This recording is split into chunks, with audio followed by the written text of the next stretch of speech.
today's video is a life of graduation. It's life after masters, part of the PhD grad series that I have here on my channel. And I just want to share some of my classmates' thoughts with you, some tips that they may have and things that they think you should consider. So keep watching. Hello, my name is Lawrence Coxon. I'm one of Courtney's best friends. What's your top tips for people thinking about doing a master's? At the beginning, be really open-minded as to what you might be wanting to do. When I came in, I thought, I'm definitely going to be a research analyst. Now I'm doing something completely different in a different field that I thought I'd be doing.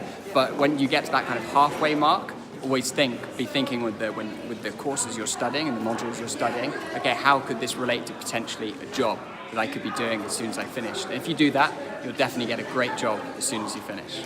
Make sure you're passionate enough. Don't go into it if you think that it's just another option.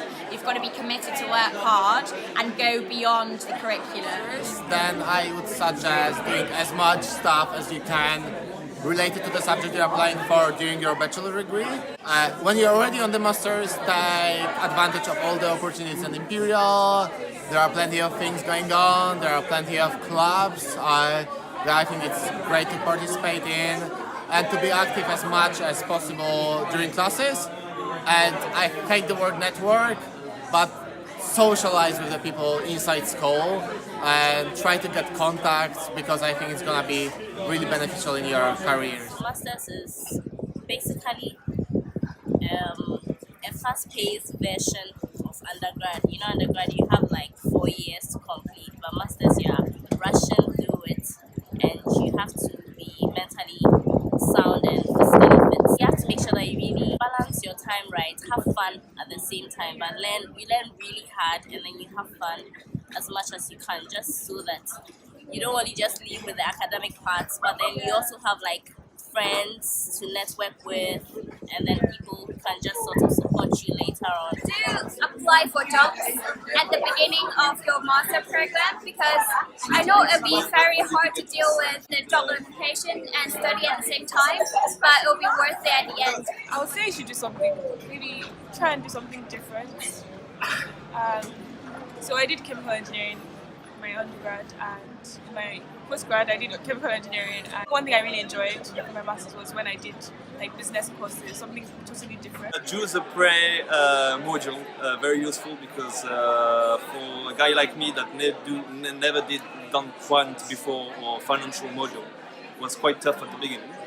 But at the end, you know, I'm here and I'm graduating today. I guess also look at when you're applying for a school, look at everything. Don't just look at the academics, look at what you can gain from the university. Think ahead, think ahead, think ahead as much as you can. You know, those applications that are like, oh, considering intake in 6 months' time, yes, they seem stupid, but as much as you don't want to hear it when you're busy and you're studying and you have 1,000 things going on, if you can fit one more thing on the side, I think it's getting applications going and lining up what might be in 6 or 12 months. You know, just be yourself and enjoy your time. Yeah. While you are still a student. Reflecting on the program and what you're doing now, what has been the most beneficial thing? I guess fundamentally networks are kind of the obvious one. Never since having left the Masters have I been in an area where you have a very tight-knit community of like 30 people who are all so interested in the same thing and who are all going to branch out and go to different things.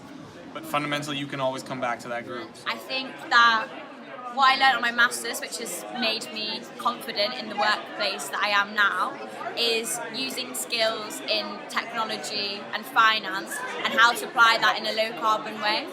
And in some of the projects that I'm doing now, a lot of the work we do is just communicating science and technology, and being at Imperial and understanding that the way that we work and lots of the modules that we've been studying emphasise the science in business aspect. And I think that that's probably the most important thing to take away from the course, is that you're not just studying science or business, but the combination together is what's going to help lead the low carbon transition. And that's what we're trying to do in the work that I do at work as well. I think the best takeaways of this master, so climate change finance management, was to really follow and understand a global issue that is getting more and more fashionable. And what I really love about my master was the module Science of Climate Change, really help you to understand what's the science behind climate change. And it's something I never studied before because I studied business. In general, coming out of the course, what I got out of it was that I had a much better understanding of the market as a whole. I knew that I wanted to work in sustainability, but I didn't really know how you would go about that, without an engineering degree or what have you. So it was kind of a way for me to connect business to sustainability. The biggest thing I learned last year was resilience. It's quite an intensive course in Imperial College. Getting through a course at Imperial College isn't the easiest thing. And so you are going to fall down and you have to pick yourself up. And it's just a case of pushing through. What's your tip for international students probably thinking about doing a master's or just moving away for studies? Don't afraid of speaking English as your second language. Just speak up whatever you are thinking. And if you're Chinese, do know about your Chinese politics because that's very important. It's going to be different. It's going to be a big life change. You're going to have to adapt to a completely new system, a completely independent way of life. After masters, you need to give yourself like a grace period. I call it grace period because that's the time you're going to adjust back into your culture if you're not working in the country that you did your masters in. You have to 6 months to a year. You have to be very patient. I really hope that you were able to enjoy it and it was helpful to you or anybody you know who's thinking about doing a master's program. If you enjoyed, please give it a thumbs up.